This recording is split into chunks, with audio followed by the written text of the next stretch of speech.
Just for those of us that might need a little acoustic enhancement as we age. Yeah, how does that? Can you hear it? Check. Now I'll go ahead and get myself set.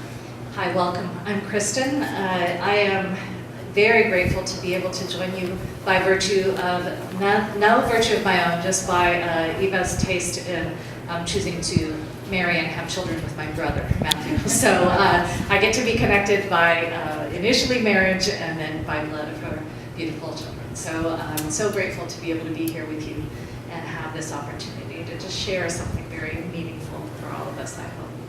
I'm going to go ahead and pull up. Sorry. Issue with electronics is they are just not as easily manipulated as some other things. Okay. All right. There we go. All right. Thank you all for coming. Buddha said that everything that has a beginning has an end. Make peace with that, and all will be well. It is my honor and my blessing to welcome all of you on behalf of Herman's family to come to the celebration of his life and this honoring of his passage into death this past September.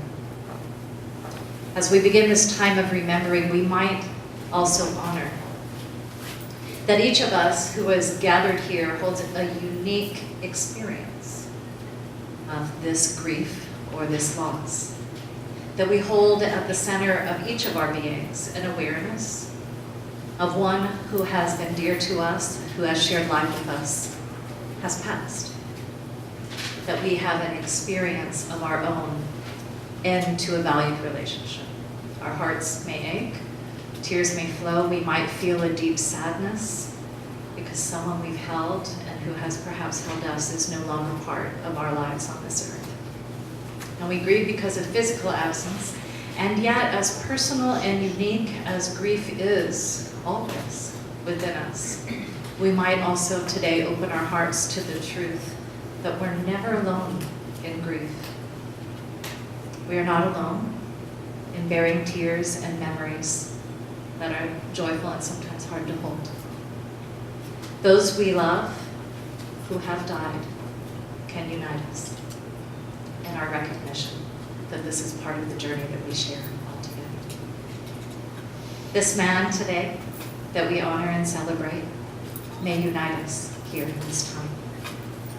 Your pain is accompanied by my experience of pain, your courage to receive the light of life's enduring joy becomes my courage, my joy as well. And so for this time together, your hope might become my hope, and perhaps I will offer some in return. And so as we begin, let us open our hearts to this time in honor of Herman side by side with one another now. Let us begin. Something about Herman. Ed Ricketts, who is a scientist and beloved by Herman, he wrote books with John Steinbeck. They collaborated together on one of his beloved tales, The Sea of Cortez. And in that book is found the words, "It is advisable to look from the tide pool to the stars, then back again." This wide open, philosophical, scientific, imaginative curiosity speaks to Herman's sense of spirituality, found in the beauty and mystery of creation, and in the wonder and daring of intellectual inquiry. It is in this spirit that we honor and celebrate the life of Herman Frederick Bosch. He lived a long, very full life. He was 90 and a half years old when he passed away. Herman's parents came over from Germany along with several siblings. Herman was born and grew up in San Francisco with those 8 siblings. His sister Helen is currently the only living sibling remaining. Herman started in the Merchant Marine at age 17, sailing on the Liberty ships at the end of World War II, and he worked his way upward to second mate. In 1953, he began studying at San Francisco State University. From there, he would transfer to UC Berkeley, and he graduated with a bachelor's in zoology in 1962. Herman, after graduating, went on to earn an MSc in marine biology at the University of Hawaii in 1964, and he later attended Johns Hopkins University in Baltimore, and he received a PhD there in oceanography in 1970. Herman, his children Michelle, Paul, Fritz, and Eva, along with his wife Betsy, lived in Baltimore and spent summers in Woods Hole as Herman was at the MBL, which is where we are right now, while daughter Denise, who is with us, grew up in California with her parents. Herman and family moved permanently to Woods Hole, Massachusetts in 1972, and Herman worked both as an oceanographer here at MBL, where he was a life member of the corporation, as well as a master on ocean-going vessels. He loved the sea. He sailed throughout the world, both as a career and for pleasure. He is predeceased by his eldest daughter, Michelle, and by his first grandchild, Roy. The family remaining gathered here today. There are truly a million more things to speak of. Sailing adventures, voracious love of literature, his humor, his brilliant mind, his delight in his children, his grandchildren, his fierce passion for life itself. There are more things than I certainly know of to speak. Many of the most meaningful of these are held within your memories. They're held within your hearts, in the lives that you have.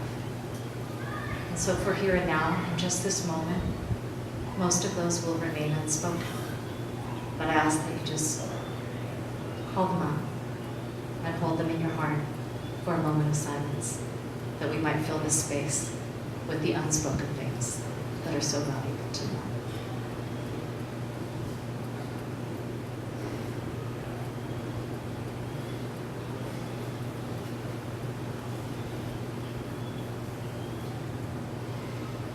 And so this is how it goes.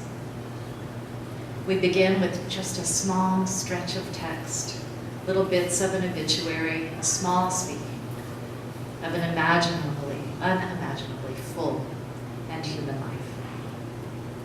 Mostly it seems we do touch each other in short stretches, small windows and moments. For some of you here, however, those moments added to years and lifetimes. For some of us, they remained moments or perhaps seasons. But all of it together are windows into a life of one who was, at the heart of it, a beloved being, learning his way alongside us in the journey of being human. I experienced human briefly. Your father, your spouse, your grandfather, your friend, as an intriguing man. Intriguing in the way of unusual stories, challenging ideas, in the way of adventures and riddles, in the way of unexpected ways and startling questions. I found him intelligent, mischievous, delightful, opinionated, strong, compelling, in short, likely a difficult man, which are some of my favorite kinds. However, I am old enough to realize that some of the most challenging people to love sometimes are those fathers, spouses, grandfathers, relatives, and friends who are intent upon being people. Authenticity can be a rough ride. And loving in the midst of that, well, it can be a practice of grace. A grace that we might receive one day, we hope, as others consider our lives, but also a grace available here and now, as we receive that breath of freedom that flows from the simple spiritual axiom. In releasing others to be themselves, we free ourselves to be who we are. This is a time when we might receive that gift, that peace, that is a joy and perhaps something we long for. The peace of accepting our very human walk through life, of giving thanks, of giving forgiveness, perhaps of asking forgiveness, of saying an authentic I love you for a perfectly imperfect life. For in the end, love is the thing that outlives us all. And in love alone, each of us will know the newness of this day of life. This time I will invite Eva Klein to come forward, Lynn's daughter, to do a reading.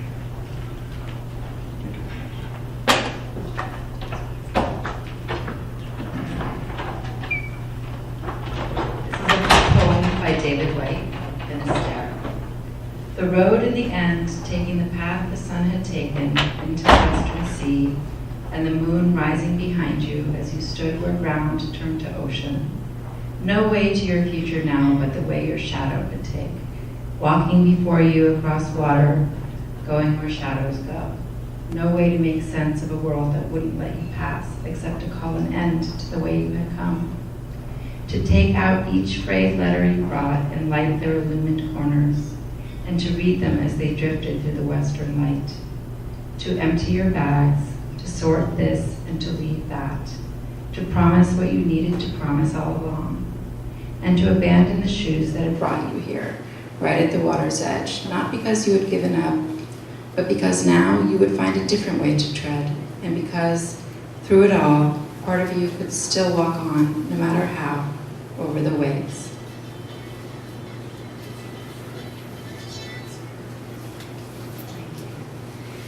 So as Herman has abandoned his shoes at the water's edge and is walking on the waves, he also walks on the lives of those that follow in his footsteps. And so over the past 24 hours, his grandchildren have been places that are beloved to Herman and have gathered things from the sea. And so I'm going to invite them one by one to come up and make our special sacred place of sand and stone and shell so that we have Herman with us, with them. And so I'd like to ask if Alma would come forward and if Sam would come forward and if Grace would come forward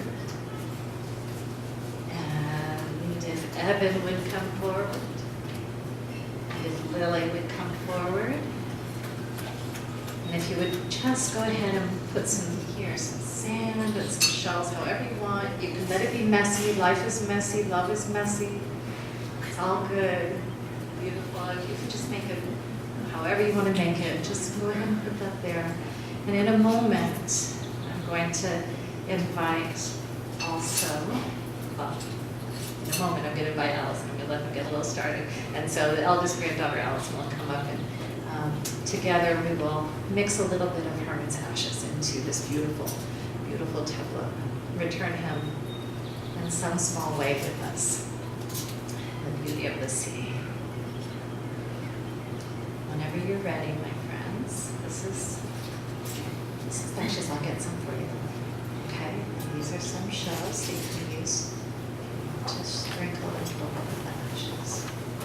Great, here you go, Alice. And add to the beauty. There you go.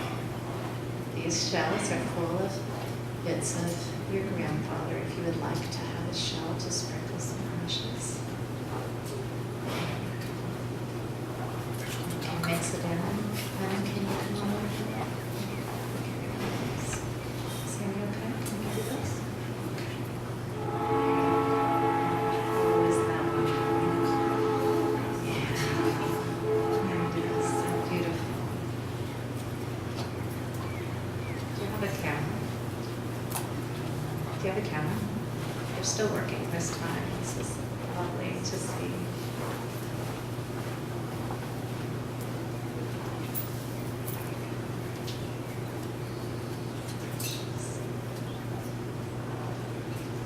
You guys are doing beautiful work. So whenever you're ready, I'm going to release you. We also have, as you might imagine, Herman's children and grandchildren are overflowing with gifts and talents, and especially in the creative realm. And so while this is taking place, his daughter Denise and son Paul and granddaughter Allison are going to go ahead and give us a musical accompaniment.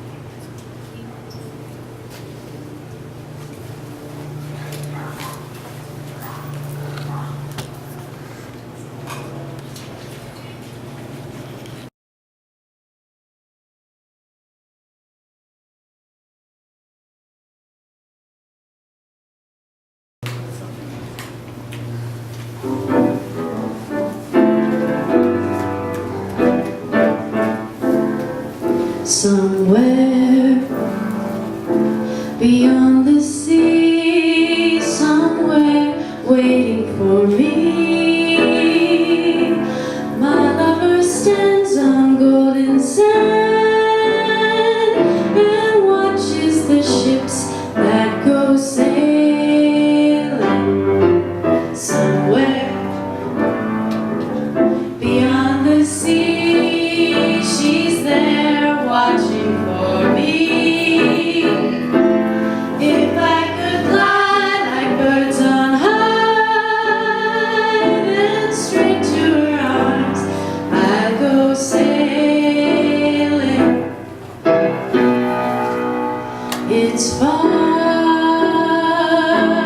beyond the star, it's near beyond the moon. I know beyond a doubt my heart will lead me there soon. We'll meet beyond the shore, we'll kiss just as before. Happy we'll be beyond the sea, and never again I'll go sailing.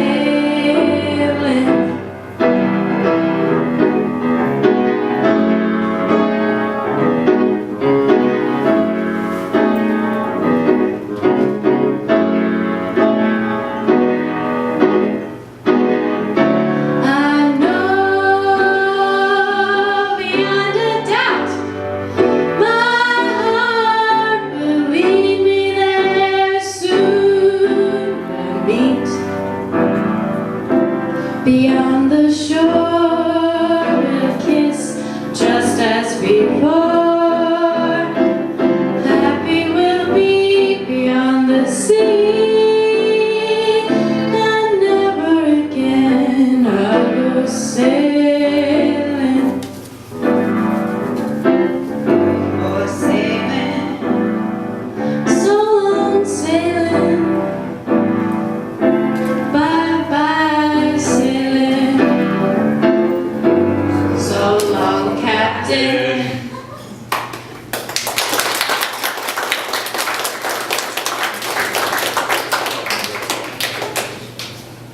So I'd like to do something unexpected for just a moment. We have here a picture that's quite lovely. It has Michelle and Herman and William dancing together. somewhere beyond the sea. And I'd like to ask in honor of their presence here, if Betsy and Jennifer would come forward and just spread a little ashes in honor of them as well.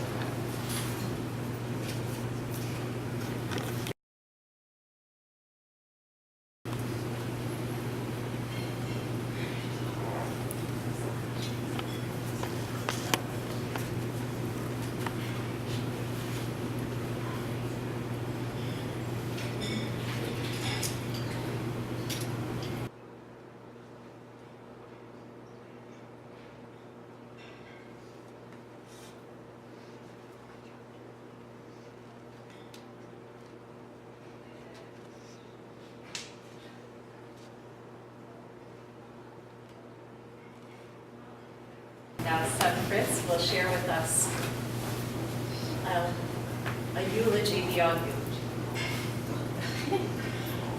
Thank you, Kristen. Thank you, everybody, for coming here today. So, writing this was easy and yet challenging because Herman Bosch, my dad, was so many things to so many people, and I could keep adding to this for an eternity. He was a great son, sibling, friend, listener, scientist, teacher, world traveler, veteran, sailor, captain, entertainer, father, and talented in more ways than I can possibly mention. He had a photographic memory, and he could recite and sing seemingly almost anything, including Shakespeare and many old folk songs until his very last day. Among his favorite accomplishments, besides his children, were navigating to Tahiti with only a sextant and no electronics in 1949 with some of his war buddies from World War II. This story he could recite in startling detail for his entire life. This is their vessel, the Corsair? Hunakai, okay. The Hunakai. And he had many other such journeys, spending much of his life traveling the seas of the world.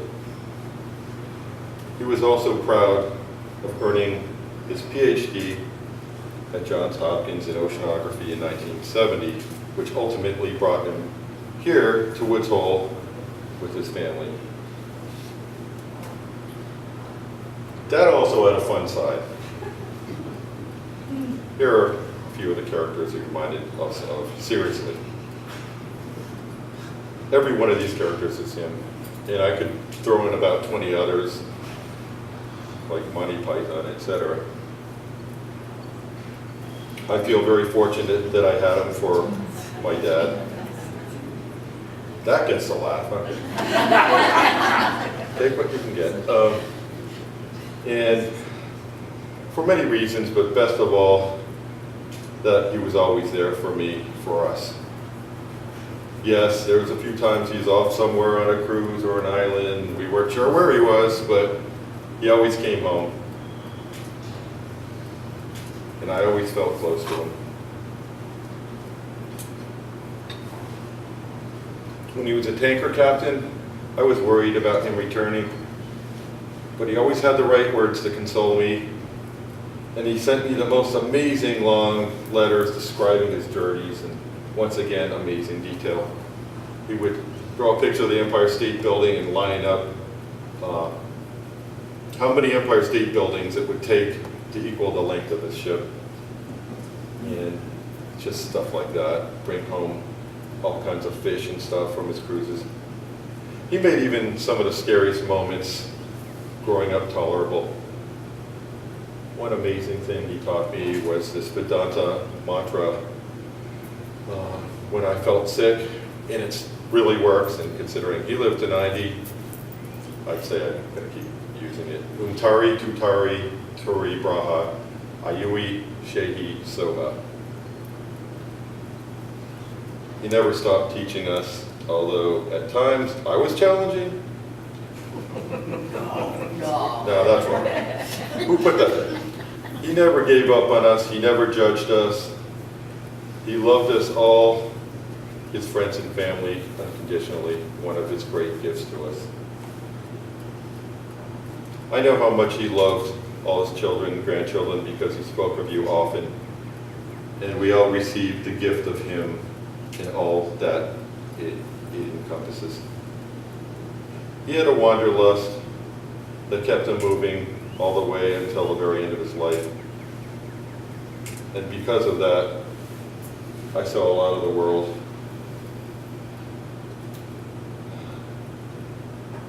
It was places that I can't possibly have imagined at the time, but Woods Hole is still where we call home. There are many poignant moments we can all remember about him.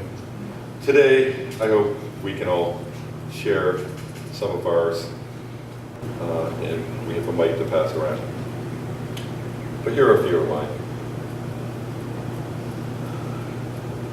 When Paul and I were age 7, Dad took us to see the movie 2001, Space Odyssey. He pointed out the beauty of the classical music synchronizing with the space flight and how all that was going to be possible someday.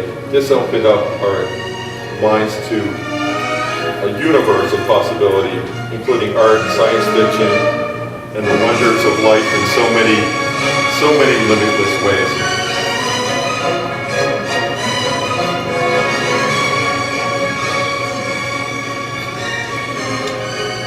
This had a significant effect on us and our careers in the way we work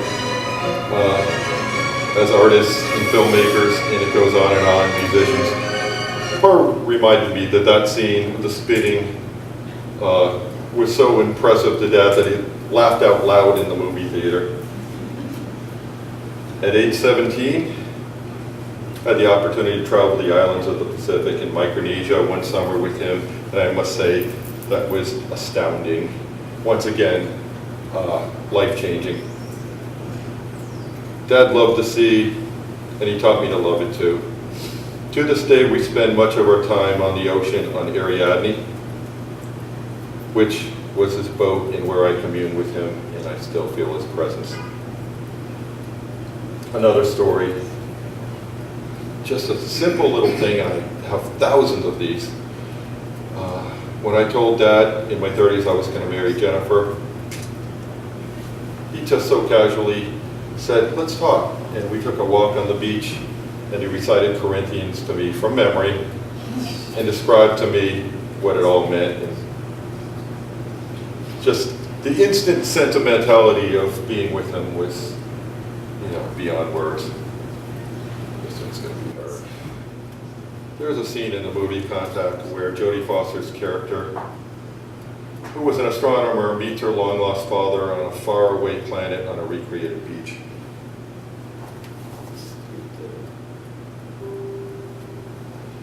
I see this as a metaphor for being with my dad so many times. In amazing places around the world, watching the stars and just being blown away by all he taught me. I missed you. I imagine someday we will be reunited in a similar way. He taught us that spirituality and talking to God is limitless and something you can do anytime. And because of that, he will always be with me. And I hear his voice in so many ways. He's my Obi-Wan Kenobi, my voice of wisdom, and yes, he tells me the Force will be with us always. Remember, the Force will be with you always. I know we will all be together again someday. Thank you.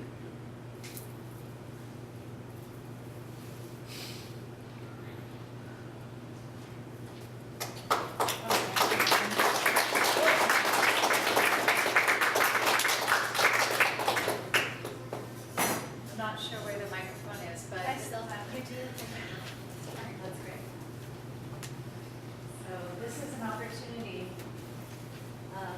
to just reflect a little bit. If there's like something you'd like to share.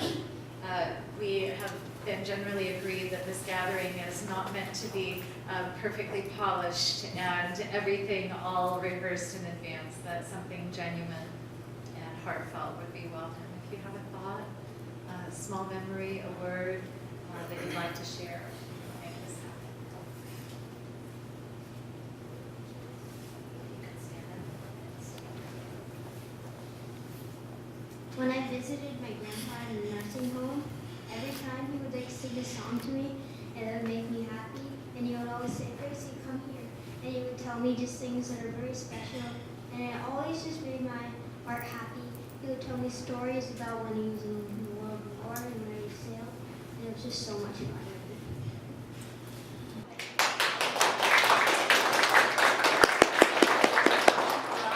I saw more than one person looking like they were going to respond.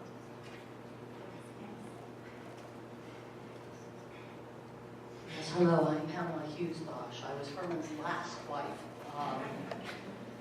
And Herman came into my life in the 1980s, and we met as friends. We were both dating other people when we first met, and he decided he was going to court me, and he was courting me in a very old-fashioned way, and it completely wore me down. Whether it was flowers or cards or chocolates or tea. He started coming to Quaker meeting and sitting behind me, and and I found my soulmate. I found someone who was so special, and it was also wonderful that he came with a ready-made family. I had no desire to have children, and I was blessed by having Herman's children. Herman was challenging. The kids were challenging. It was all challenging, but we had a wonderful time. Probably the most, sort of following up on what Gracie said, there were two things that were very meaningful. Well, everything was meaningful to me about my life with Herman, but one was our trip on Ariadne. And we got on this little 25-foot boat, and we took off from Edie Bruce's dock over there, and we sailed 5,000 nautical miles and returned from Georgetown here because my mother was ill. My mother was in love with Herman also, I should just let you know that. And my father was Herman's best friend. After my mother passed away, my father was in such a bad state that Herman said, "Come on up, Jack. We're going to go to Cuttyhug." And the two of them went sailing for a week. And it was that kind of kindness and that kind of recognition that always made Herman very special to me. The other thing that Herman gave to me was a kind of spirituality that goes so much deeper than anything else. He would remind me when anything happened, he'd say, "Remember, your nightmares are other people's dreams." And I remember thinking I had a flat tire, and I called Herman to come rescue me, of course. I was very upset about the flat. And he said, "Honey, think how many people would love to have a car, even with a flat?" And it totally changed my thinking. I started thinking about how grateful I was for everything. And Herman gave me that as a lifetime gift. I've known Herman over half of my life. He has a wonderful family, and the other thing I wanted to mention is, as this last wife, and I was 20 years younger than Herman, the rest of his family could not have made me feel more welcome or more loved. I was Nana to William. I've been friends with all of the Bosches, and his absence leaves a hole in my life and in other people's lives, and I'm just so happy to see everybody here today. And thank you all for coming.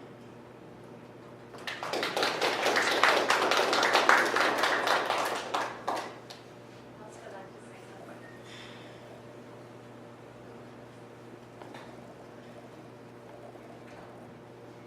Hi, for those of you who don't know me, my name is Shirley. And Herman is actually my uncle. He married my mother's sister, whose name was Carmel. Unfortunately, she died in her early 20s of cancer. So since Herman was out to sea, Michelle, his daughter, was raised by his mother, Mrs. Bosch, in San Francisco.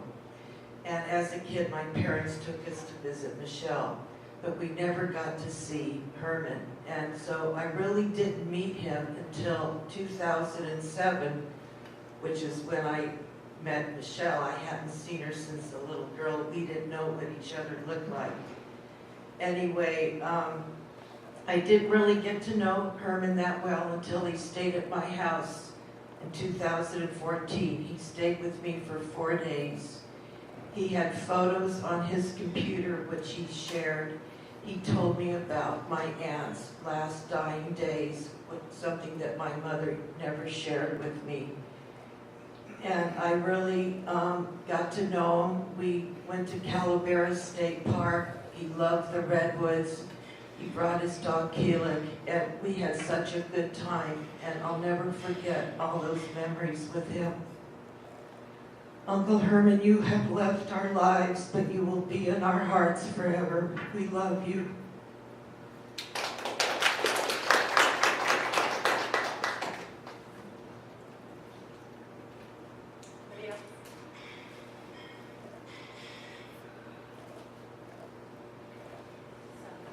If Jennifer Bosch would be willing to come and share a word in the reading.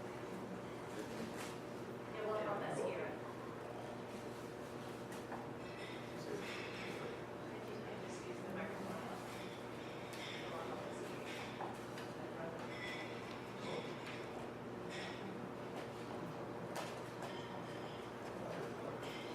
Thank you.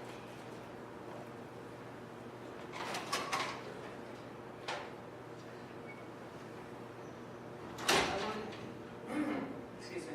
I wanted to share a text that I received from Osa Marcel and Osa Senior.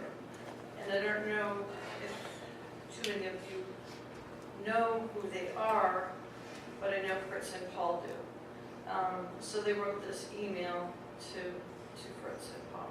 Dear Fritz and Paul, I send you this text in the hopes to share our thoughts with you on this day that you'll celebrate your dad's life. We're sorry we couldn't be here today, but we're also so sad we haven't been in closer contact with you or Herman recently. My mom, which is Osa Senior, is so sad. She really wished she could have gone down to the Cape and to see him. What spirit, care for the earth, sensitivity, and intelligence emanates from Herman by memories, record of his doings, and most profoundly by his children.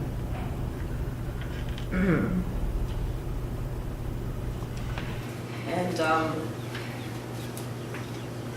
I feel very blessed to have had Herman in my life, and I'm sorry, but I just felt very loved by Herman. I felt very special.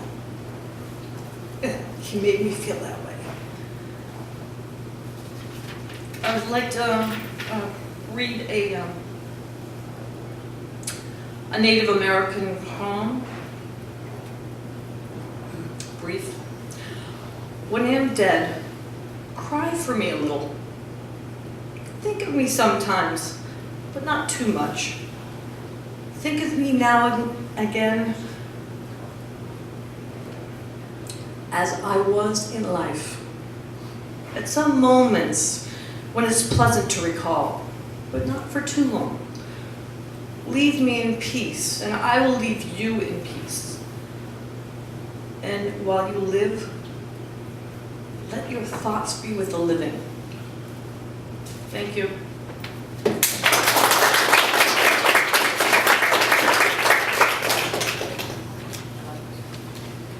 So we will conclude. As a final meditation, I will just let something wordless speak. These bits of sea glass are from Michelle's collection. And to those I will add just a bit of what's been prepared by his loved ones, his grandchildren,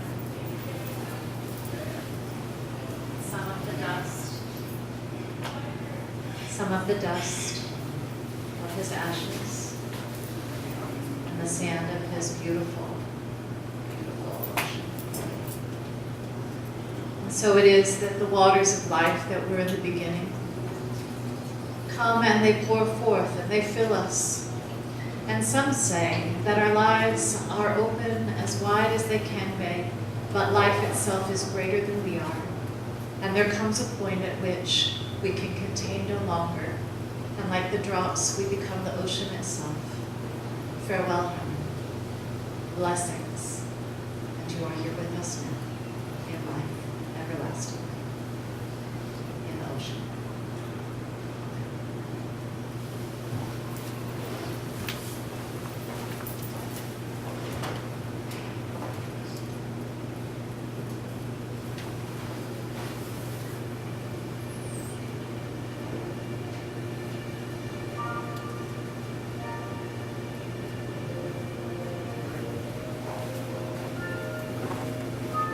Thank you.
We are blessed to have the use of this beautiful space for a couple of hours for those that would like to enjoy. There's food set out there. We have patio and seating outside. Feel free to make yourselves comfortable. Enjoy the beautiful montages and interviews that Fritz has set up over here if you'd like to spend some time with Herman in that way, and definitely enjoy each other for the Olympics.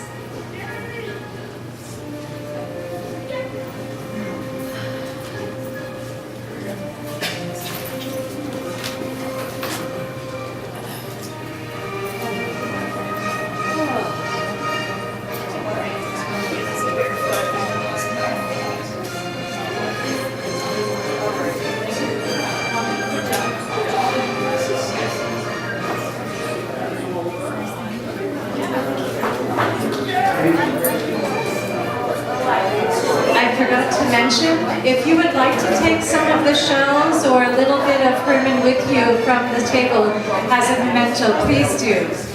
Come to the table and take something with you should you like.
that would have been